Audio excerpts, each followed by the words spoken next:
네, 새누리당 김무성 대표에 이어서 박근혜 대통령도 성완종 파문에 정면 돌파 의지를 밝혔습니다. 검찰도 성완종 리스트 특별수사팀을 구성하고 본격적인 수사에 착수하고 있는 상황인데요. 한편 경향신문이 고 성완종 전 회장과의 인터뷰 녹음 파일을 검찰에 제출하고 내용 전문도 공개하겠다고 밝혔습니다.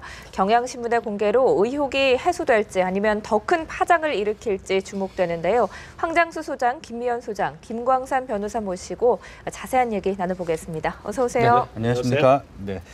이 성완종 전 회장이 경향신문과 한 전화 인터뷰 녹취록 내용 50분인데 일부만 공개가 돼서 과연 어떤 내용이 담겨 있을까 귀추가 주목되고 있는 상황입니다. 경향신문이 내용 전문을 공개하겠다고 지금 밝혔는데 이 50분의 내용이 다 공개가 된다면은 또 다른 어떤 반전의 계기가 될 수 있지 않을까요? 중요한 내용은 이미 다 공개했다고 봅니다. 네. 뭐 정부의 다소 비판적인 시각을 갖고 있는 언론이고요. 또 언론이 한 번에 보도한 게 아니라 두 번에 걸쳐서 한 8, 9분만 보도했지 않습니까? 그래서 거기에 뭐 액기스는 거의 다 담겨 있다고 보고요. 네. 그 남은 그 녹취록 내용에서 뭐 크게 문제가 될 부분은 없을 거다라고 저는 보고 있습니다. 근데 이제 경향신문이 언론으로서 저런 어떤 부분을 입수했다면 한 번에 다 보도하고 그 자료를 바로 검찰에 넘겨서 수사를 갖다가 하게 하고 철저하게. 그것이 언론의 태도지요. 저렇게 짤끔짤끔 잘라가지고 언론이 저렇게 정치하듯이 하면 됩니까? 저는 그런 태도는 뭔가 이 언론이 정치하는 부분에 같이 가담하고 있다. 공정성을 상실한 보도 태도라고 봅니다. 오늘 검찰에 제출하기 위한 것은 매우 잘한 걸로 보입니다. 네. 저도 뭐 그렇게 생각을 합니다. 그렇게 오늘 검찰에 제시를 하고 난 뒤에 보면 우리 이제 소장님 말씀하신 대로 이미 뭐 중요한 내용은 이미 나오지 않았었나 싶은데요. 그럼에도 불구하고 고 이제 성완종 회장이 이제 리스트를 남기고 가지 않았습니까? 8명의 리스트를 남기고 갔는데 저는 뭐 그게 약간 의미가 있지 않나고 보여지는 게요. 저는 뭐 성완종 회장이 뭐 기자회견을 하고 그다음에 경향신문과 인터뷰 이후에 이제 메모를 남기고 자잘한 이런 경위를 보면은 아마 대통령에게 뭔가 하고 싶은 얘기가 있었던 것 같습니다. 그게 첫째로 보면 본인은 정말 뼛속까지 친박이다. 친이가 절대로 아닌데 왜 자기를 자원 외교에 타겟으로 해서 수사를 하느냐에 대한 어떤 그런 이야기를 좀 청와대에 좀 하고 싶었던 것 같고요. 두 번째는 이 녹취록을 들어보면 이런 얘기가 많이 나옵니다. 대통령이 깨끗한 사람들하고 깨끗한 정치를 하기를 바란다. 이런 얘기를 하는데요. 아마 그것이 이제 본인의 자기 합리화죠. 합리화라고 보여지지만 일종의 얘기를 하면은 돈을 줬다고 지금 본인의 주장입니다. 이런 본인의 주장을 한 사람들은 알다시피 친박의 실세들이잖아요. 그러다 보니까 이분들하고 대통령이 그동안 정치를 해왔는데 한마디로 말하면 대통령이 이 사람들 깨끗한 사람들이 아니다. 그 이제 이분이 좀 주장을 한 거지. 내용을 보면. 그러니까 깨끗한 사람들하고 이제 정치를 해라 이런 얘기를 한 건데요. 이거는 이제 그분의 주장이고요. 그래서 이제 검찰이 오늘 이제 수사에 들어갔기 때문에 저는 뭐 검찰이 이분들이 깨끗한 사람인지 아닌가는 뭐 검찰에서 밝혀지기를 바랍니다. 네. 말씀하신 것처럼 50분 분량의 녹취 파일 그리고 메모 그리고 또 살펴볼 수 있는 게 휴대전화 2대가 남겨져 있지 않습니까? 이 부분과 가족들의 의사대로 지금 유언장도 공개가 되지 않은 상황인데요. 이 부분에 대해서도 수사에 들어갈 것으로 보십니까? 일단 지금 나와 있는 게 메모지하고 음성 파일 일부 아닙니까? 그래서 음성 파일이 뭐 나머지 부분에서 과연 뭐 결정적인 뭐가 있는가 아니면 있지 않는가가 이제 논란의 대상인데. 뭐 그게 음성 파일이 뒷부분이 공개된다고 해서 뭐 의혹이 해소되는 게 아니고 의혹은 더 증폭되려 저는 이렇게 보고 있어요. 그래서 일단 검찰에서 수사가 하겠다고 수사팀을 뭐 특별 수사팀을 꾸리지 않았습니까? 그래서 특별 수사통으로 전체를 팀을 구성했는데 일단 현재 수사하는 것 중에서 이제 중요한 것이 이제 메모지에서 필적 감정을 먼저 시작을 했는데 아마 필적 감정은 성완종 회장이 아마 필체로 나올 거라고 보고 있고요. 그 다음에 여러 가지 이제 중요한 어떤 수사의 단서가 될 수 있는 게 있습니다. 그래서 일단 아까 말씀드린 음성 파일 나머지 부분이 어떠냐 내용에 따라 달라질 수 있고요. 그 다음에 또 오히려 이게 뭐 공소시효도 있고 이게 당사자들이 전부 다 부인하는 마당에 있기 때문에 제일 중요한 것 중에 하나가 바로 성완종 회장과 같이 돈을 전달한 경남 기업 관계자, 또 돈을 인출했다랄지 환전한 경남 기업 관계자의 그 진술이 굉장히 중요하다고 볼 수 있습니다. 그러니까 그 회계 책임자라든지 그런 경남 기업 관계자들의 어떤 진술 그런 것들이 결정적인 단서가 될 수 있겠군요. 그리고 아마 뭐 다 패널들도 같은 동의할 건데요. 사실 메모지 자체가 그게 뭐 그전에 써놓은 것이 아니고 본인이 가지고 있는 장부에서 발표될 가능성이 굉장히 크다. 그 이유는 뭐냐면 2006년도부터 2012년도 대선까지 네. 그럼 6년간의 기간에 돈 줬던 거에 일부를 준 것이지 그렇다고 본다면 본인이 활동한 내용이 다 적혀 있는 것 중에서 본인의 이번에 서운한 감정에 관계된 것만 거기다 썰 가능성이 크다는 거죠. 그렇다고 한다면 검찰이 이런 부분을 정말 공명정대에 수사하면 네. 이 사건이 실제 진실을 밝히는 데는 뭐 어렵다고 생각하는 사람의 생각과 달리 저는 그렇게 어려운 것은 아니다고 보고 있어요. 네.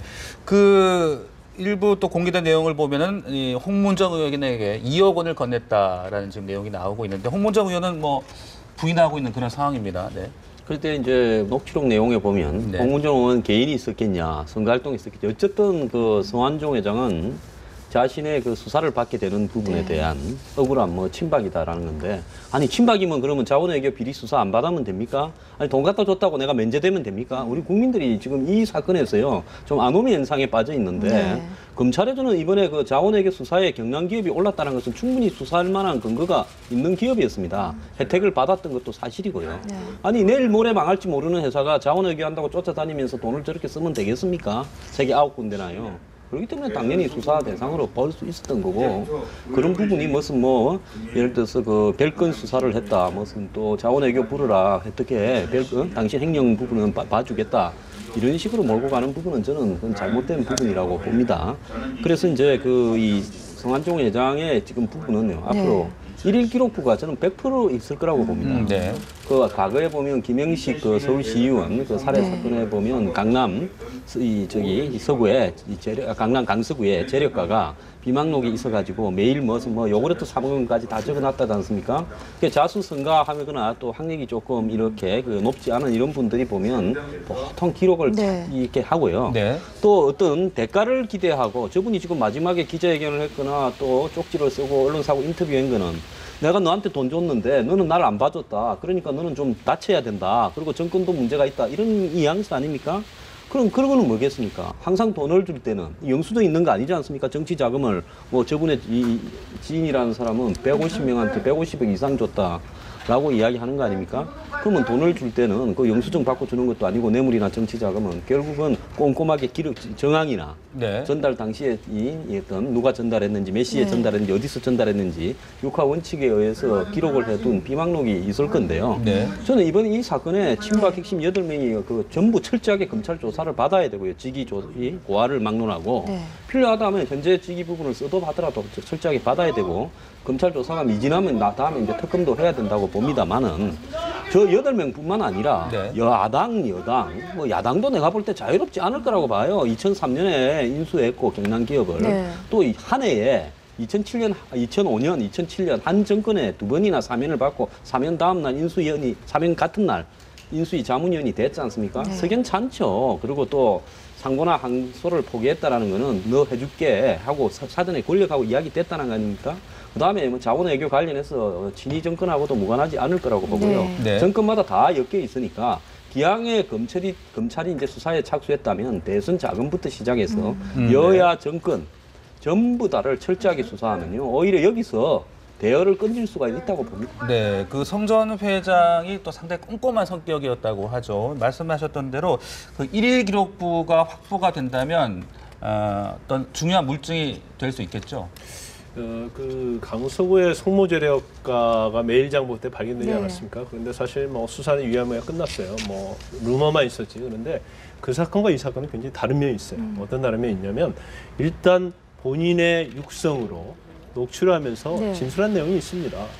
그리고 어떤 메모지의 어떤 구체적인 내용이 이게 추상적인 게 아니고요. 2007년 대선, 2006년 뭐 박근혜 대통령이 뭐 해외 출국, 네. 또 뭐 허태열 비서실장 관련 그 뭐 경선 그런 그다음에 2012년 대선 이런 것들이 어떻게 보면 굉장히 신빙성에게 일관성이 있어요. 그렇다고 본다면 이 메모지나 육성 음성이 그냥 거짓을 지은 내용이 아닐 가능성이 크다는 걸 굉장히 밑받침해 주는 거고요. 네. 그 자체가 사실은 법적으로 따지면 증거 능력이 완전히 있습니다. 더군다나 이제 매일장부가 발견이 됐을 때 네. 매일장부의 내용에는 아마 돈이 언제 출금이 됐고 그 돈이 어떻게 흘러갔는가에 대해서 구체적으로만 있다고 한다면 이 여러 가지 증거를 총합을 해보면 더군다나 경남기업 관계자 중에서 막 같이 심부름했던 사람이랄지 네네. 그게 전체적으로 하면 실제로 검찰이 공명정대하게 수사를 하겠다는 마음만 가지고 있으면 이거 밝히는 것은 뭐 메모지 이외의 사람을 밝히는 건 어쩔지 모르겠어요. 그렇지만 메모지에 관계되는 사람의 어떤 실체의 진실을 밝히는 데는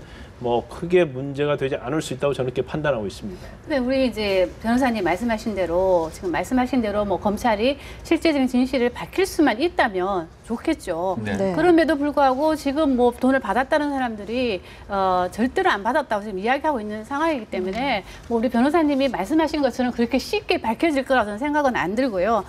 그럼에도 불구하고 저는 우리 소장님 말씀하신데 저는 전적으로 동의를 합니다. 이분이 어떤 원인 제공자잖아요. 본인이 네. 어떤 본인의 이익을 위해서 정치권에 지금 돈을 전달을 한 거고 그것이 이제 본인이 이제 어려움에 처했을 때 도움을 요청했을 때 도와주지 않았기 때문에 뭐 본인의 목숨을 끊으면서도 이런 이제 메모를 남겼는데요. 그럼에도 불구하고 우리는 좀 더 냉정해져야 될 필요가 좀 있다고 보여집니다. 그런데 지금 여기서 지금 이 메모가 지금 중요한 거는 신뢰성이 있냐 없냐 이 문제인 것 같은데 저는 이 메모에 지금 홍준표 지사가 지금 들어가 있거든요. 근데 이제 홍준표 지사 같은 경우는 이 메모가 발견되고 난 뒤에 한 인터뷰 내용을 들어보면 긍정도 부정도 하지 않았거든요. 그리고 여기는 중간 전달자가 있습니다. 네. 중간 전달자가 있기 때문에 많이 홍준표 지사가 이제 처음으로 지금 수사를 받을 걸로 지금 예상이 되고 있는데 홍 지사의 이게 이제 전달 과정이 지금 사실로 드러난다면 네. 뭐 국민들은 나머지 부분도 사실이라고 믿을 개연성이 저는 매우 크다고 보여지고요. 지금 아까 말씀하시는데 이 이제 성 회장이 이제 정계 마당발이다 보니까 여야가 다 먹지 않았겠느냐 이런 얘기 하셨는데 네. 저도 일정 부분 동의를 합니다. 그럼에도 불구하고 그래도 뭐 10년 전 걸 뒤추는 거는 뒤추더라도 그래도 지금 당장 이 거론된 사람부터 먼저 하고 난 뒤에 그 다음에 하는 게 좀 맞지 않을까 싶습니다. 네. 김 변호사님, 홍 지사가 첫 수사 대상이 된 이유가 뭐라고 보시나요?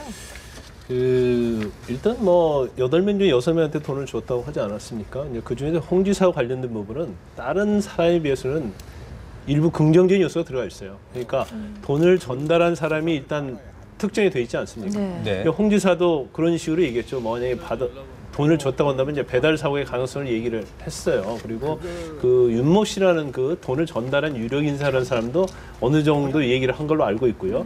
성완종 회장이 자살하기 전에 그 윤모 씨가 병원에 입원해 있는데 찾아갔다는 거예요. 그럼 거기에서 윤모 씨한테 내가 준 1억 원을 전달했느냐 안 했느냐고 아마 추궁했을 네. 겁니다.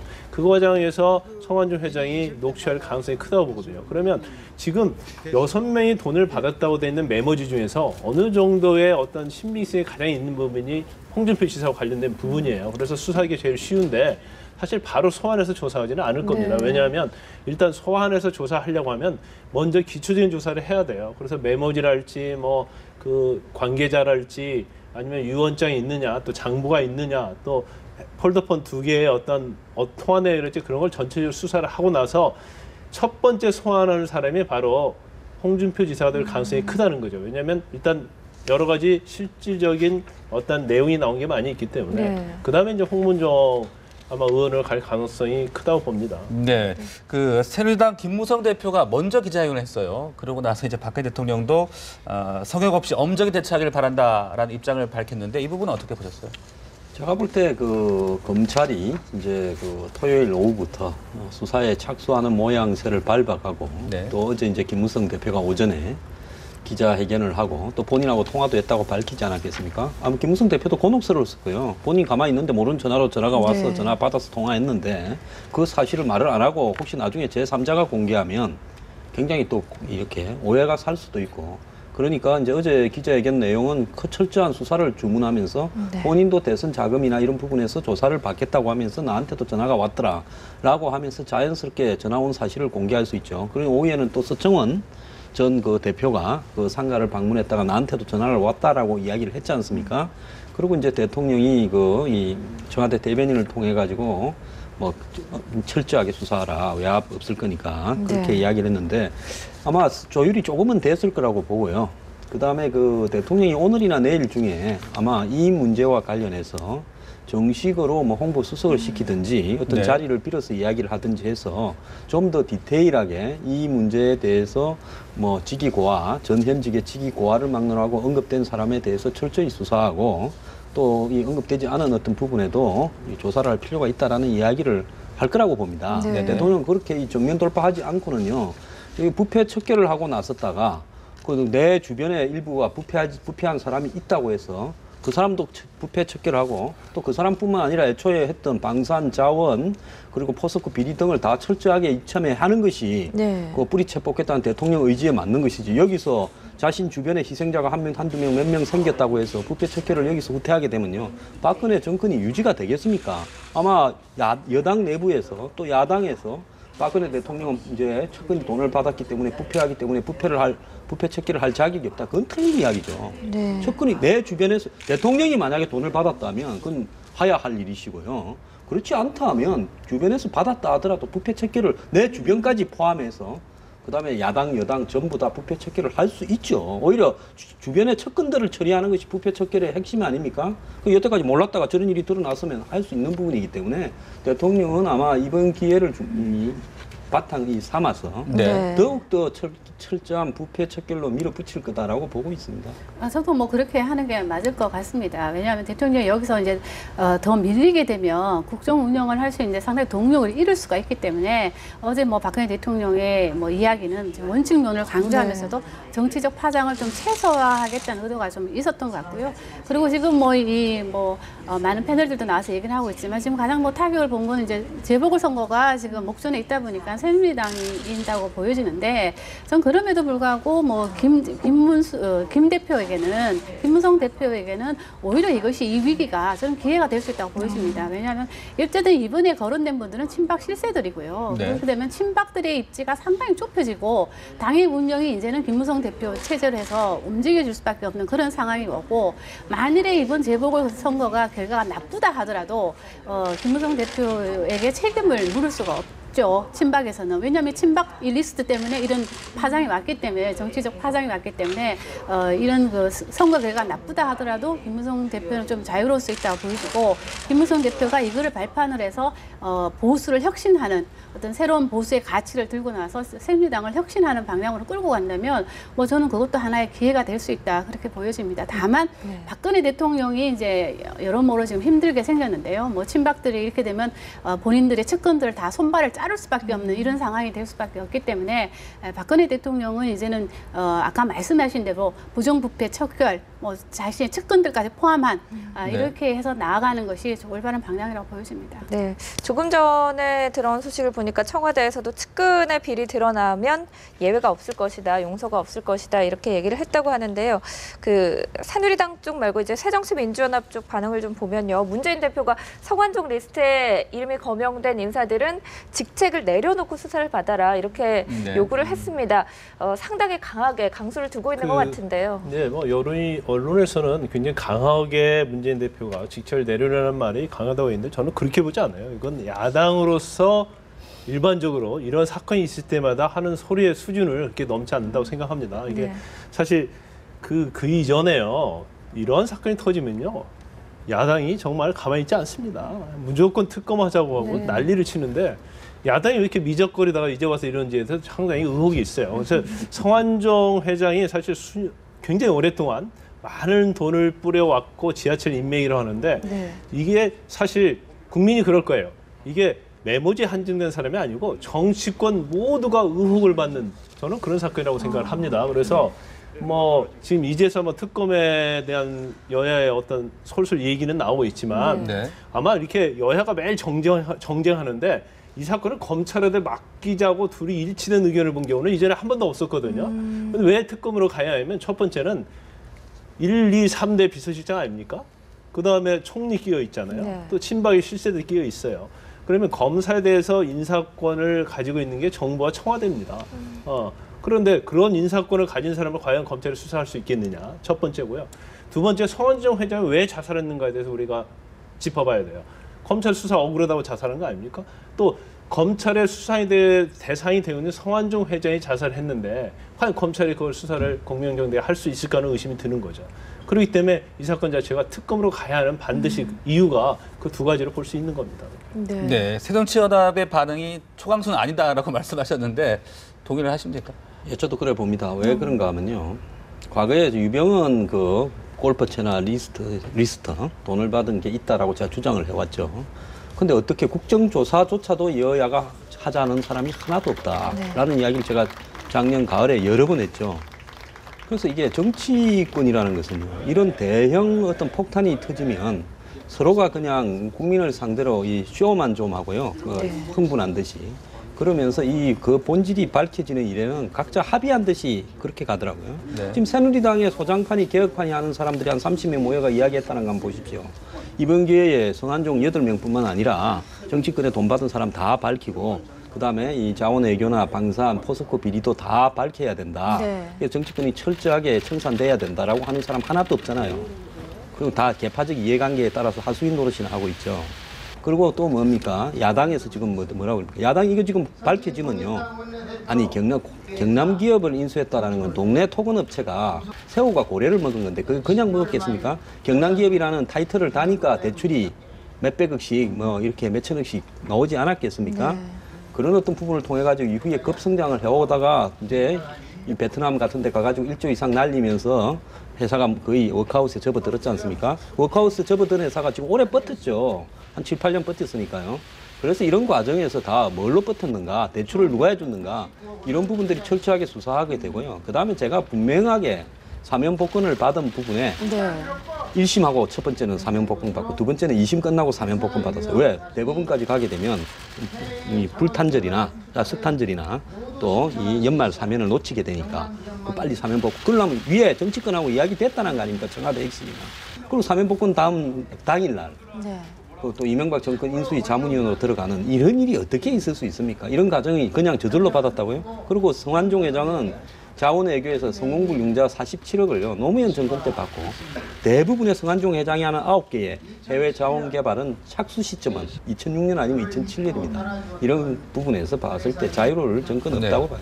근데 저도 저기서 야당 이야기를 좀 하자면 이제 국민들은 그렇게 생각하겠죠.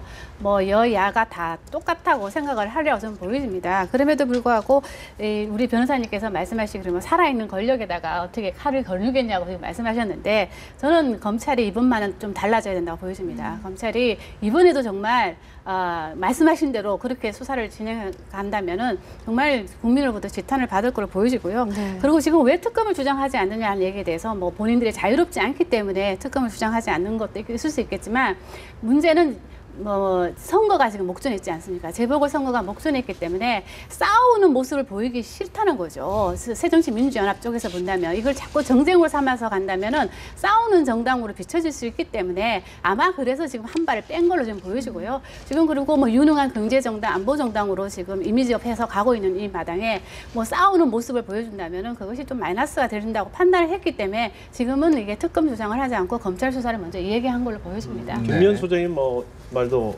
일리가 있죠. 네. 우리가 추측이나 생각 가지고 얘기하는데 근데 거기에 대한 한 가지 덧붙여 얘기할 수 있는 것은 왜 야당이 이렇게 소극적이냐 그 부분에 대해서 김미연 소장 말씀대로 또 당연히 그럴 가능성이 있다고 봐요. 그렇지만 지금 현재 4.19 재보선이 얼마 남지 않지 않았습니까? 그래서 이런 호재를 야당이 왜 이렇게 이용을 하지 않느냐 그런 의구심을 들 수밖에 없는 건데 또 이런 생각할 수 있죠. 이게 만약 수사를 하는 와중에서 오히려 야당이 부메랑이 될 수 있는 부분이 있고 이걸 너무나 야권에서 강하게 몰아붙이면 여권상의 표가 또 결집할 수 있다는 그런 생각도 할 수 있을 거예요. 네. 야권 입장에서. 이제 그러다 보니까 이게 서로 너무 조심하다 보니까 이게 이럴 수가 있는데 이런 어떤 여권과 야권의 이런 행보들이 잘못하면 이게 진실을 갖다가 묻어두는 그런 걸로 비춰질 수 있다는 거죠. 근데 저는 진실을 묻히기에는 이게 너무 알려졌기 때문에 국민들의 의구심이 크기 때문에 진실을 묻힐 수는 없다고 보여지고요.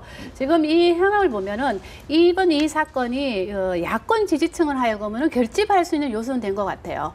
그렇지만 여당 또 지지자들 입장에서 본다면 이게 또 잘못하면 박근혜 대통령이 관련된 건 아니거든요. 네. 측근들이 네. 지금 관련된 거거든요. 그리고 뭐 박근혜 대통령의 친인척이 관련된 부분도 아니기 때문에 잘못하면은 박근혜 대통령 죽이기 아니냐고 또 여권 지지층들은 또 생각을 할 수 있기 때문에 뭉칠 수가 있다는 거예요. 지지할 수 있게 또 결집을 할 수 있기 때문에 여러 가지 정치적 계산을 해서 지금 이 여야가 지금 전략을 좀 세우고 있는 것 같습니다. 야당에서 그 입이 좀 빠른 사람들이 선거 있다고 말 자제합니까? 근데 이번에 이 특검 하자 이거 폭탄이요. 네. 정말로 객관적으로 장부 압수해서 있는 대로 다 치면요.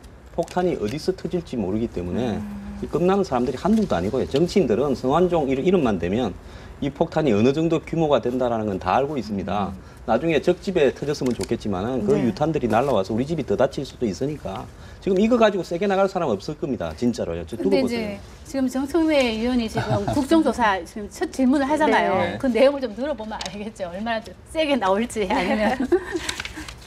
네, 알겠습니다. 오늘 말씀 여기까지 듣겠습니다. 고맙습니다.